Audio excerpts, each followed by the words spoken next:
પિતા અને વડીલો પ્રત્યે કૃતજ્ઞતા વ્યક્ત કરવામાં આવે છે. ગુરુ પૂર્ણિમા કેમ ઉજવવામાં આવે છે? મહર્ષિ વેદવ્યાસજીના જન્મદિવસ તરીકે આ દિવસ ઉજવાય છે. વેદવ્યાસજીએ 4 વેદોનું વિભાજન કરી અને મહાભારત, શ્રીમદ ભાગવત તથા અનેક પુરાણોની રચના કરી. તેથી તેમને આદિગુરુ અથવા વ્યાસગુરુ તરીકે ઓળખવામાં આવે છે. ગુરુનું મહત્વ: ગુરુ અજ્ઞાનના અંધકારમાંથી જ્ઞાનના પ્રકાશ તરફ લઈ જાય છે. ગુરુ જીવનના સારા સંસ્કાર, શિસ્ત અને મૂલ્યોનું શિક્ષણ આપે છે. માતા પિતા પ્રથમ ગુરુ છે, જ્યારે શાળાના શિક્ષકો જીવનને યોગ્ય દિશા આપે છે.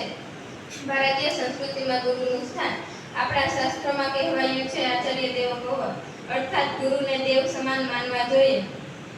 ગુરુ પૂર્ણિમાની ઉજવણી કેવી રીતે થાય છે?